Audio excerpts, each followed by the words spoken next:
Israel के साथ साथ अमेरिका को भी हिलाकर रख दिया है।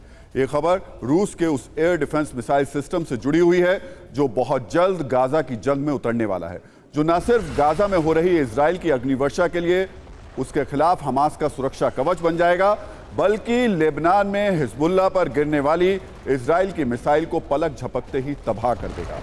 एक खुलासा जो खुद अमेरिकी इंटेलिजेंस ने किया है, जिसके बाद यह सवाल उठ रहा है, क्या इजराइल के खिलाफ जंग में हिजबुल्लाह को पुतिन का आशीर्वाद मिल गया है? क्या अब गाजा के बहाने बाइडेन और पुतिन की टक्कर होने वाली है? दरअसल अमेरिका की खुफिया एजेंसियों ने रूस की प्राइवेट वैगनर आर्मी और हिजबुल्लाह के बीच की बातचीत को इंटरसेप्ट किया है और बताया है कि बहुत जल्द हिजबुल्लाह को रूस का एक विध्वंसक हथियार मिलने वाला है, जिसका नाम है SA-22 air defence missile system. और यह मिसाइल सिस्टम हिजबुल्लाह को कोई और नहीं बल्कि खुद रूस की प्राइवेट आर्मी वैगनर फोर्स देगी, यानी पुतिन की वैगनर फोर्स, और इसी का इस्तेमाल हिजबुल्लाह इजराइल के खिलाफ करेगा। इसीलिए सवाल ये कि क्या पुतिन का हाथ अब हिजबुल्लाह के साथ है? क्या सिर्फ बाइडेन के विरोध में हिजबुल्लाह को रूस के हथियारों की डिलीवरी होगी? तो इस कहानी में अब एक छोटा सा ट्विस्ट है। दरअसल हिजबुल्लाह को यह हथियार सीरिया की ओर से भेजा जाएगा।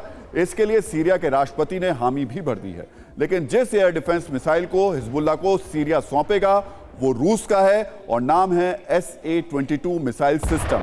इस खतरनाक हथियार की डिलीवरी की जिम्मेदारी रूस की वैगनर फोर्स को दी गई है, यानी पुतिन के हथियार अब वाया सीरिया हिजबुल्लाह के पास पहुंच रहे हैं, जिससे वो इजराइल को टारगेट करेगा। इतना ही नहीं, यह भी माना जा रहा है कि हिजबुल्लाह अपने इस एयर डिफेंस मिसाइल सिस्टम को हमास को भी दे सकता है, और अगर ऐसा हुआ तो गाजा में आसमान से इजराइल जिस तरह हमास को मिट्टी में मिला रहा है वैसा मुमकिन नहीं होगा।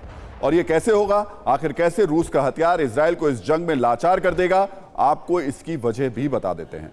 SA-22 air defence missile system Hamas और हिजबुल्लाह पर होने वाले इजराइल के सभी तरीके के हवाई हमले रोक देगा।